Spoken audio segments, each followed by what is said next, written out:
Welcome to the Featured Anime Podcast. I'm your host, Jack. And I'm Rick. And today we are talking about 86, which was a recommendation from CJ. Thank you for the wonderful recommendation. Very much appreciated. But before that, one of us. Yeah, sure. No, from both of us. Fine, from both of us. I enjoyed it. There you go. There you go. But before that, we were just honestly having a great time talking about nonsense, talking about some of the ridiculous stuff that I spout, the things that Rick has believed even as a child, and all that wonderful stuff. If you want to catch a part of that wider conversation, go to patreon.com/featuredanimepodcast. $1 a month to get you access to that bonus content. Plus, you get to hear some of his thoughts about last week's choice that he was not able to be a part of because of circumstances. Again, that's patreon.com/featuredanimepodcast. $1 a month will get you access to it. And then, of course, we have some affiliate links for Crunchyroll in the show notes where you can go click on those links, get yourself some discount off their merch, get yourself a free trial, help support us, helps us grow like that. And let us not forget about some nice, wonderful, delicious Tokyo treats. If you use coupon code Featured Anime along with our affiliate link in the show notes, you get $5 off that very first box. And trust me, those treats are worth it. 100% would not be disappointed in any of the treats. I promise you, they are always so delicious. And if you're disappointed in any of the treats, well, I don't know what to tell you other than you have horrible taste buds. That being said, accurate. That being said, you can also go to shop.featuredanimepodcast.com and help support us through buying our own merch as well. And now on to the meat and brotatoes. 86 aired for the first core April 2021 through June 2021, and then the second core, the second half, which was 12 episodes. So the first core was 11, second half of it was 12 episodes, and that aired from October 2021 through March 2022. Studio for it is A1 Pictures, a couple of producers for Aniplex, Kotokawa, and just to name a couple of those. It's based off of a light novel. The genres are mecha, military science, sci-fi, drama, action, and both the first and second core combined total, it is 23 episodes. As long as you cut out those 0.5s, if you include the 3.5s, which I thought were ridiculous, 26. So I agree. 86 basically starts off and it takes place in the Republic of San Magnolia, which is a government that claims its wars are against these autonomous Legion drones, is completely bloodless. In other words, they're using their own, I'm going to use air quotes here, own drones, which don't have any humans. Again, I'm going to use air quotes in there. In reality, the marginalized minority people, which are labeled 86, are forced to pilot the drones even as children, and they fight a losing battle for a society that just straight out denies their existence. And this is reaffirmed several times, at least, especially in the first core. Major Malize, handler from the ruling Alba class, which is the individuals that all basically look exactly the same. If you are familiar with the Nazi Germany and the ideas and the viewpoints that they have, this is very much that. If you're trying to get an idea of how it looked and the idea behind it all, basically the ruling Alba class takes command of the Spearhead Squadron and seeks to give these abandoned soldiers dignity and hope.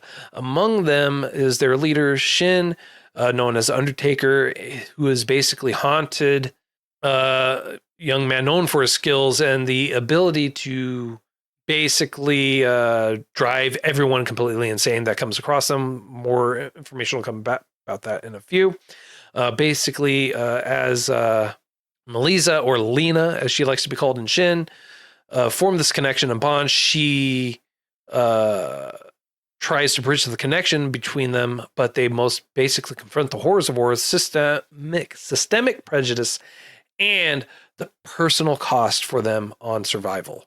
I mean, that is a pretty cut and dry, not only synopsis, but explanation of the entirety of the show.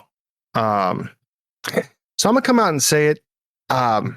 If you have sensibilities, this isn't the show for you, unfortunately.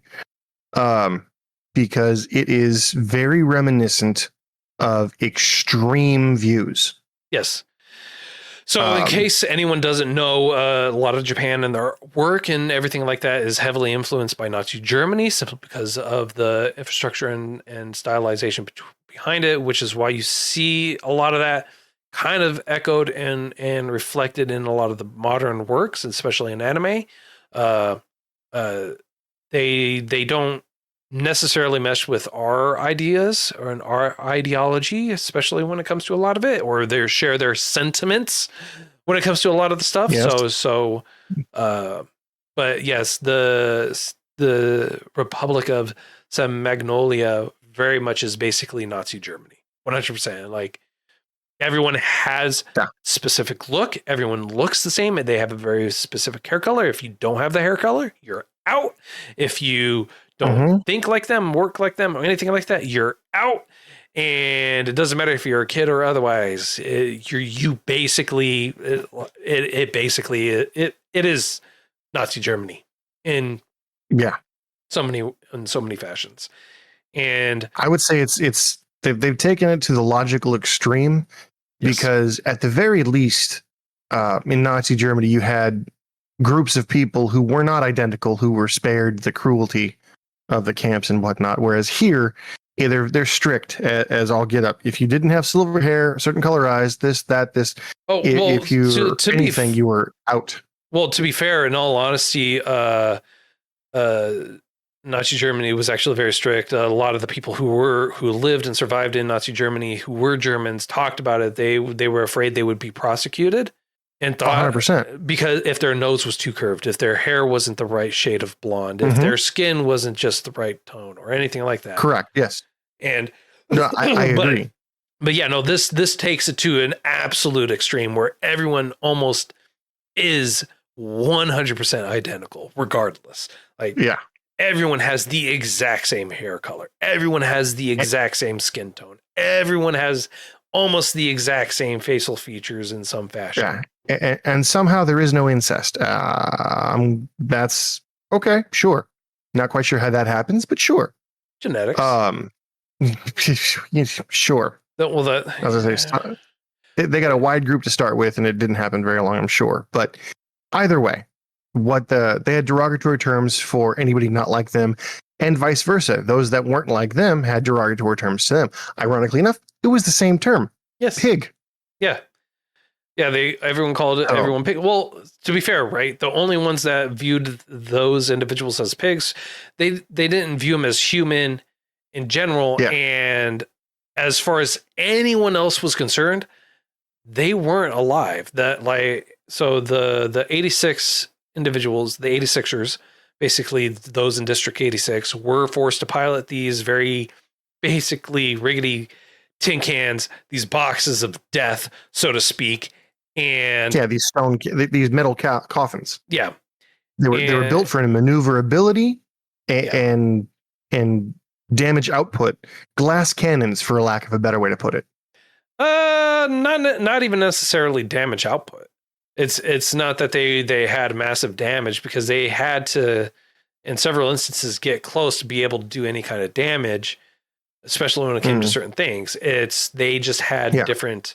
They were meant for mobility and just to be cannon fodder, and that was it. They did not care or worry and they were not concerned about anything else, in all honesty. Yeah. One of the things I found quite interesting was their recruitment policies.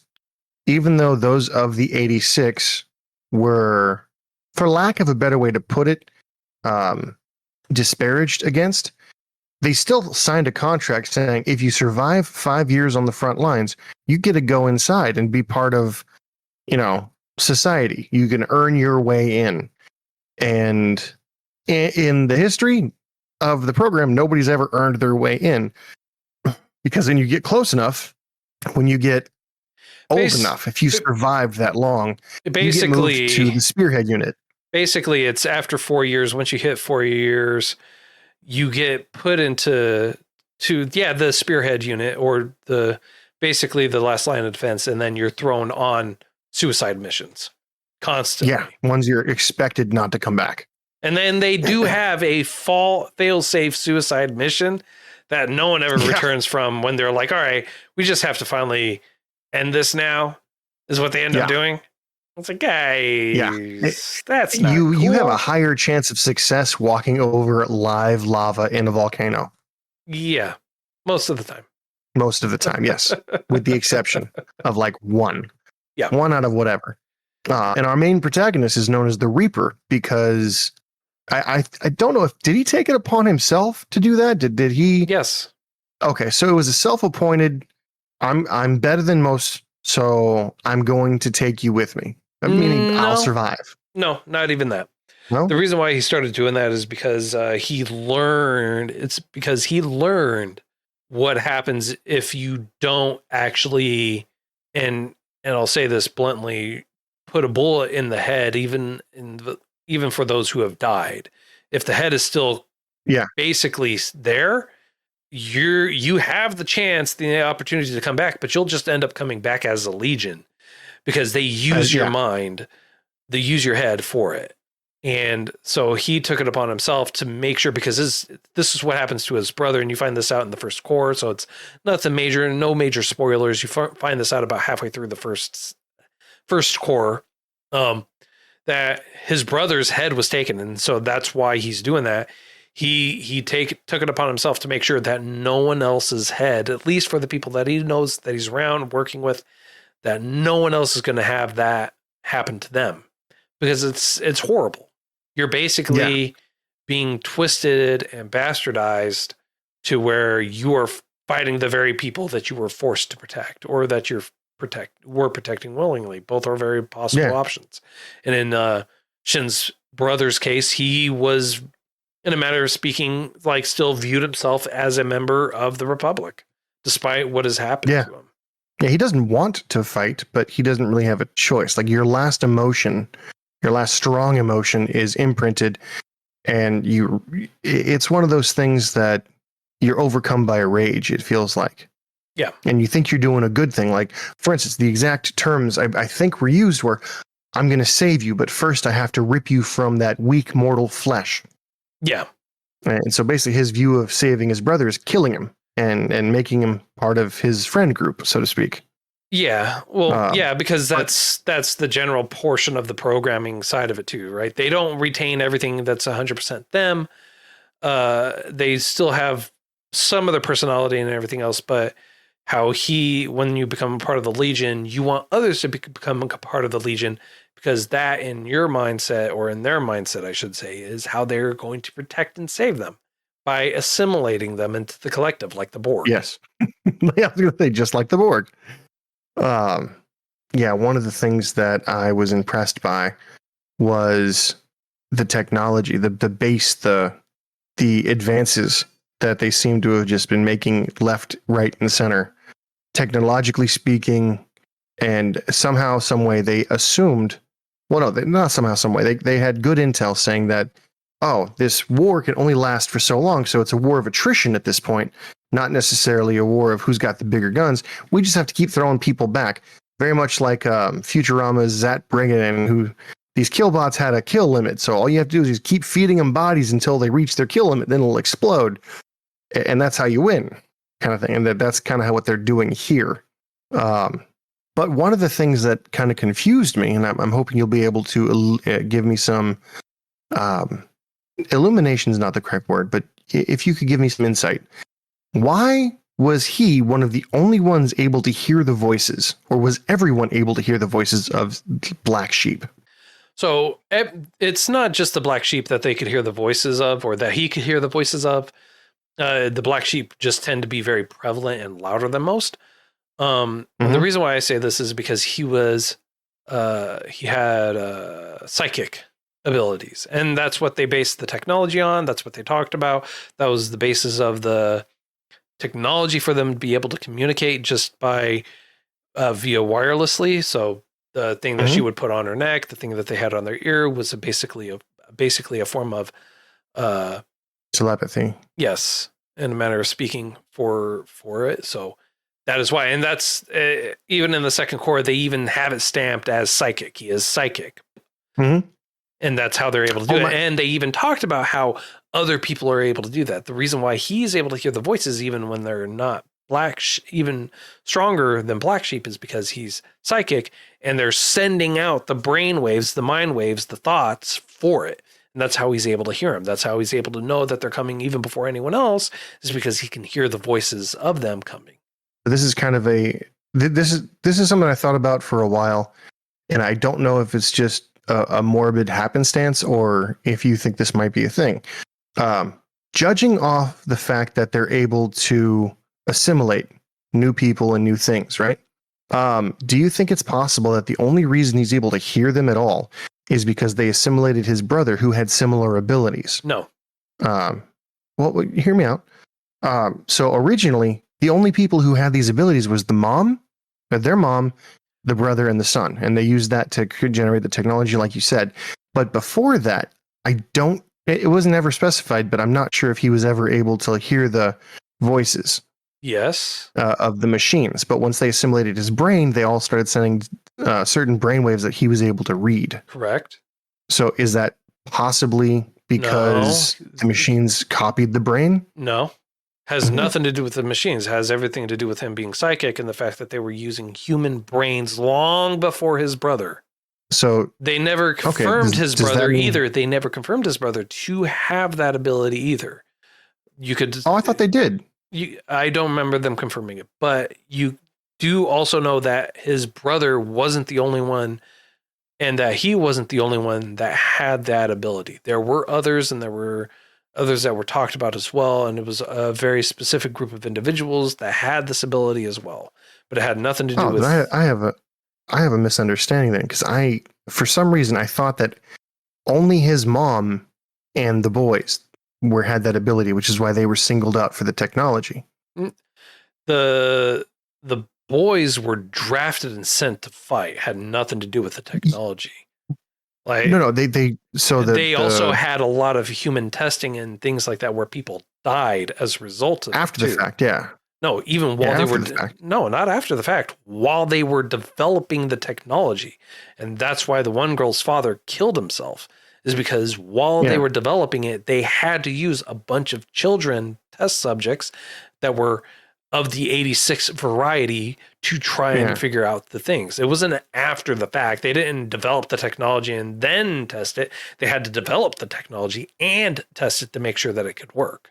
I could have sworn that during her little backstory, they based it off of Shin and his mother's ability. Correct. I thought that they were the test subjects that started this whole process. They were not the test subjects that started the whole process, but they called out the abilities because those were the people that Lena could reference and know who she's talking about.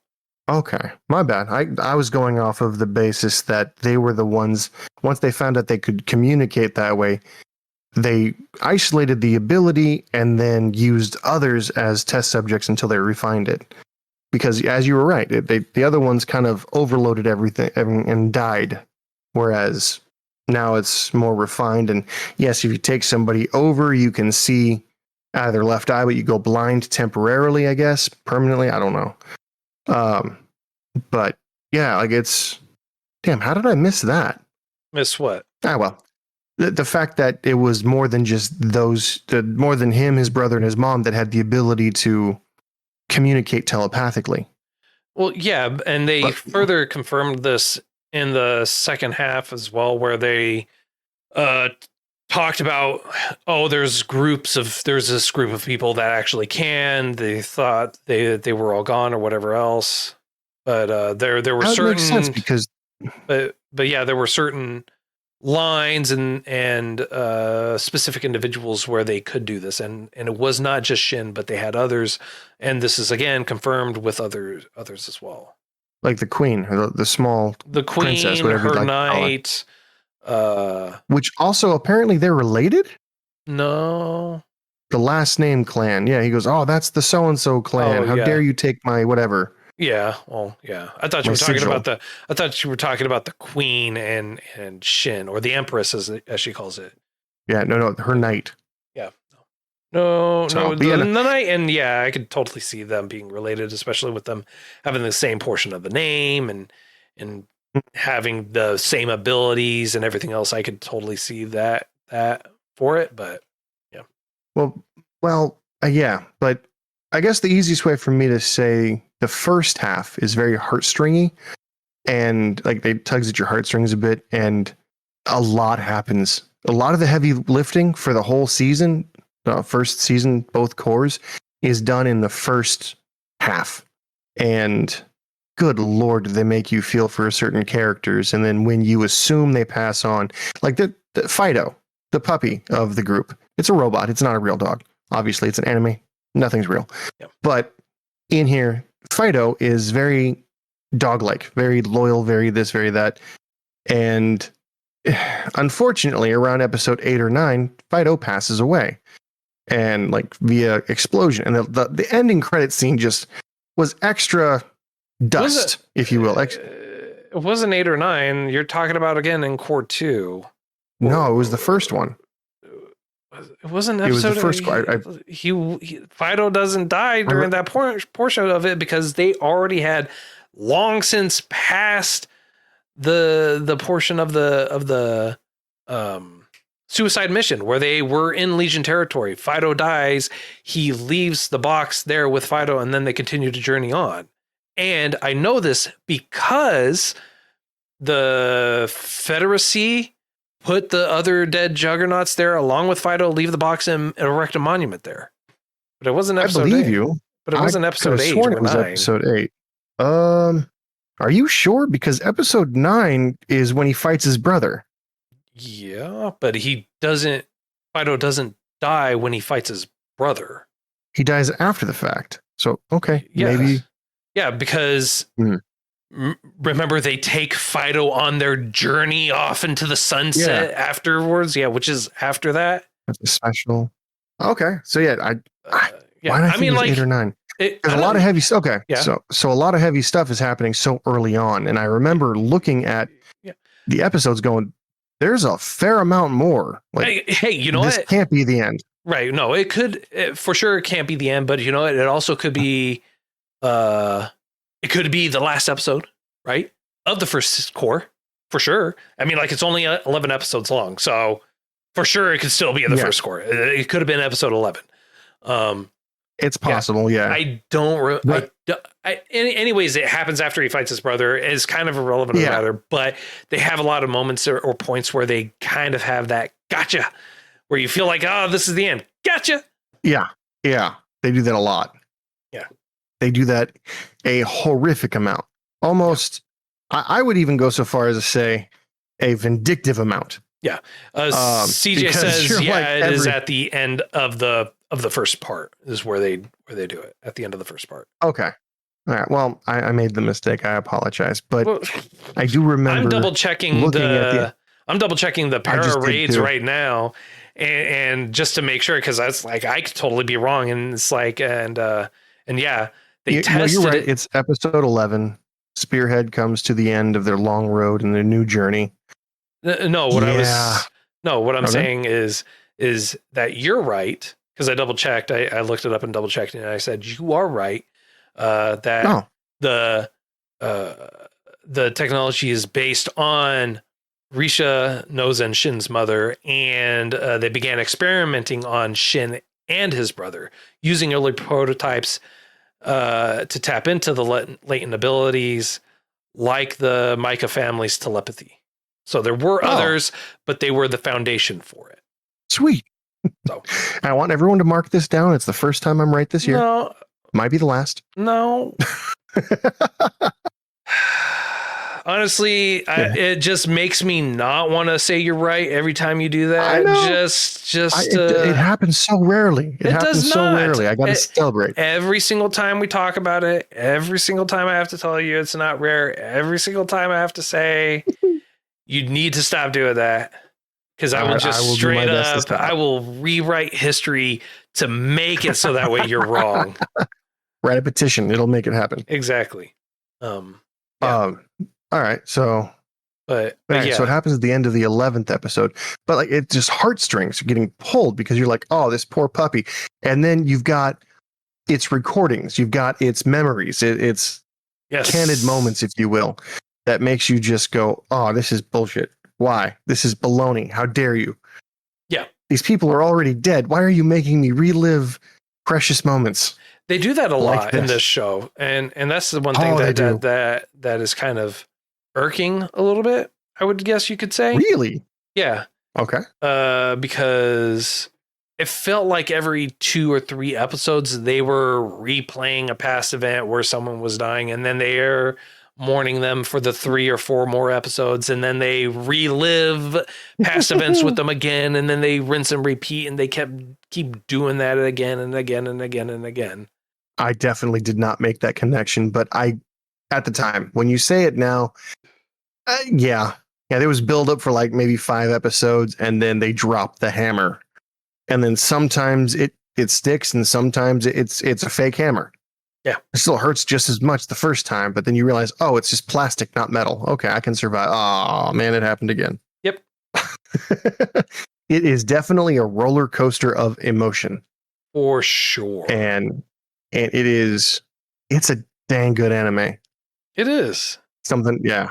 The fight scenes are epic. Think Gundam meets what would be a good comparison? Gundam meets. I wouldn't compare it to Gundam because Gundam's a unique animal in and of itself. This is very, very much different. I'm just thinking mecha version. Do you remember? Do you remember the anime where they fight with boobs and butts? Yes, one of your top all favorite anime. This is. I would not even remotely. I would not tarnish this with that. Even I'm not going to tarnish it. The very fact that you brought it up is tarnishing it. The movements, the flow, the attack patterns. You are tarnishing 86 just by the very mention of that anime. I agree with CJ. He says this is closer to Zoids than Gundam, and I would have to agree. This is a lot closer to Zoids than Gundam, just with a lot darker tones than Zoids. Yeah, for sure. Yeah, more individual battles rather than group battles, though. It also plays heavily on the psychological portion of it at the exact same time. Oh, big time! Absolutely, it makes you concerned. Let's say. I think that's a good one to put it. It makes you. They don't have very many, if any, comical points. It's very drama filled, very very passion driven show, and yeah, for sure. Yeah, and they do close most of the doors. They do close most of the questions off. However, there are still some things that are out there that you don't get answers to. There are still some things where you kind of are led to know or think that there's going to be more information on, but then you are never given that information. Yeah, but that's few and far between. I feel like most of the stuff they questioned gave you answers. Yeah, and CJ says, he doesn't know how far we're gonna go with it, but the love story in there between the two individuals is truly epic. It is heartbreaking. It is. I'm not going to go into the details about it, simply because I feel like it cheapens it. It is something I feel like you have to watch.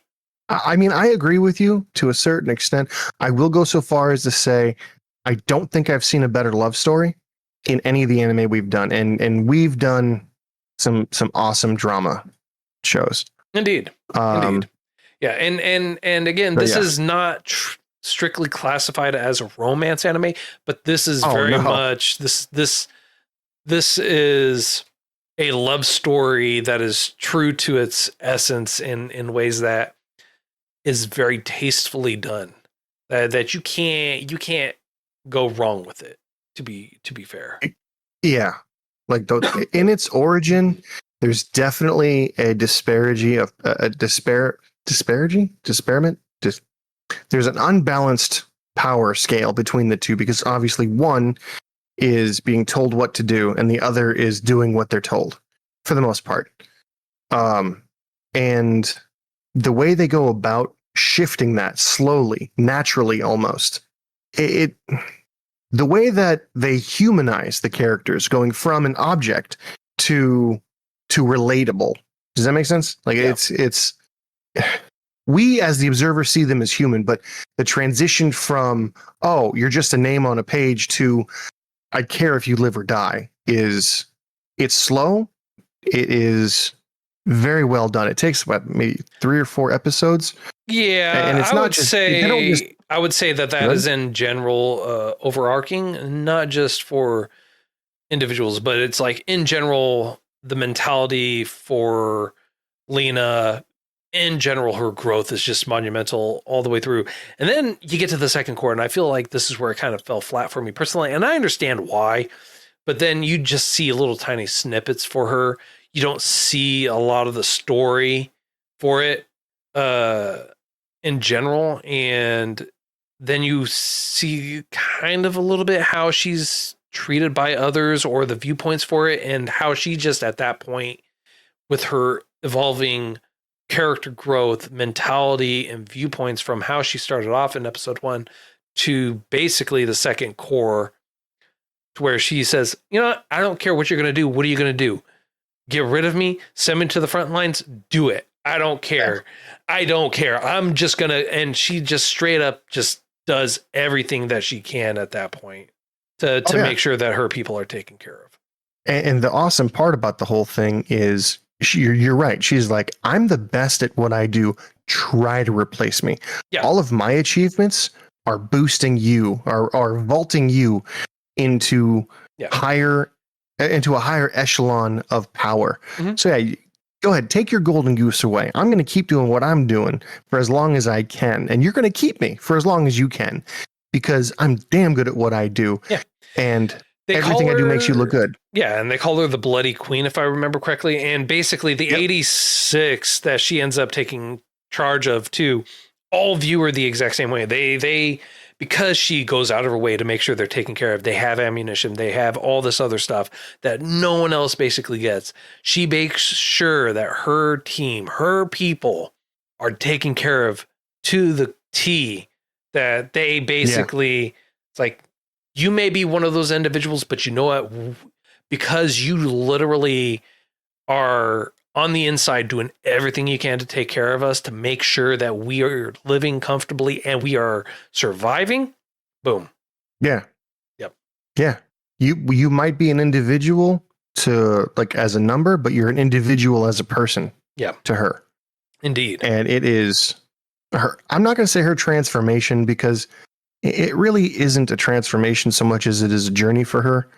And at first it was a topographical thing, like, oh, I'm a good person because I like these people. I'm a good person because of this, because of that. And then it turns into I was giving half-assed. Yeah, I wasn't doing enough. I was doing enough to make me feel good, not to make an actual difference. Yep. And then the shift happens where she turns into this just utter badass that doesn't take shit from anybody, and it doesn't take anything from anybody, and there's nothing you can say or do that would make her feel otherwise. Do you disagree?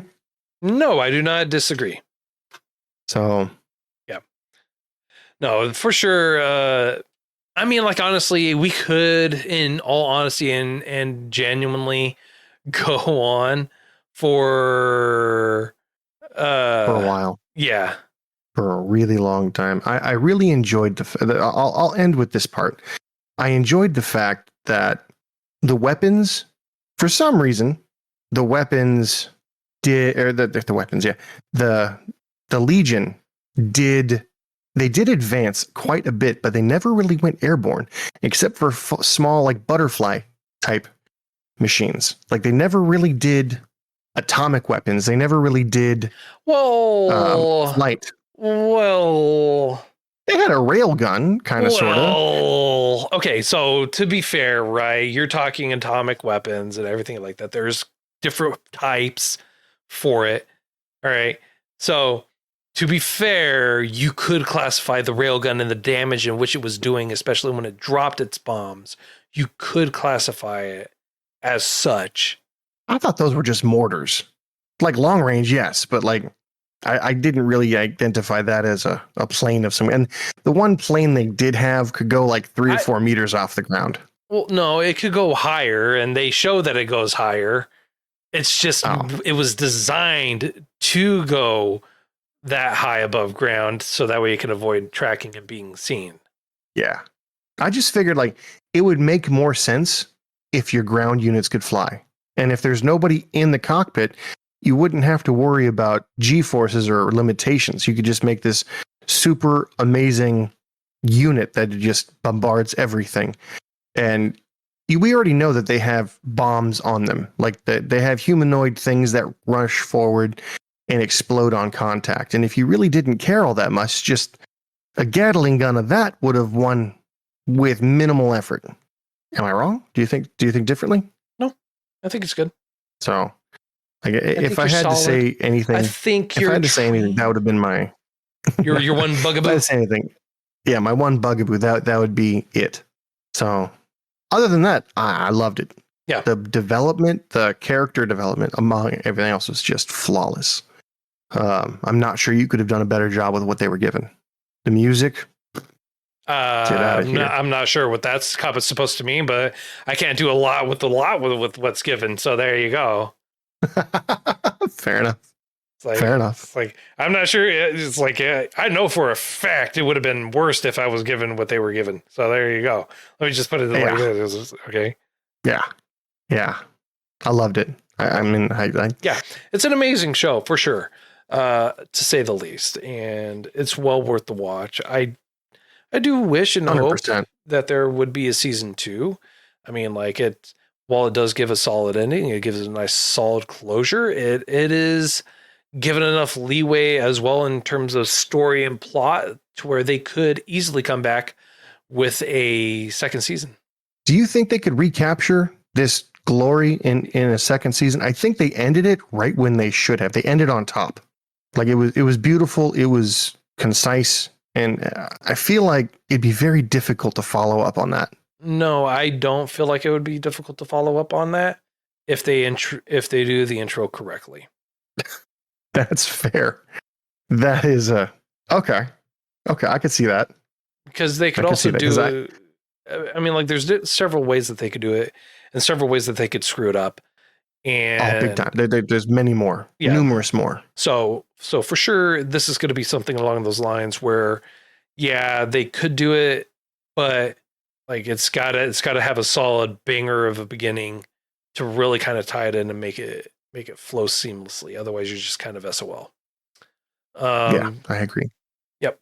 I got nothing else I really can go into for it, sir. I mean, like without completely spoiling it. I mean, there's a lot that happens, and this is a great show. It's definitely well worth the watch. I would for sure recommend it to anyone and everyone. But that being said, if you don't have anything else, sir, how about we go right into a rating?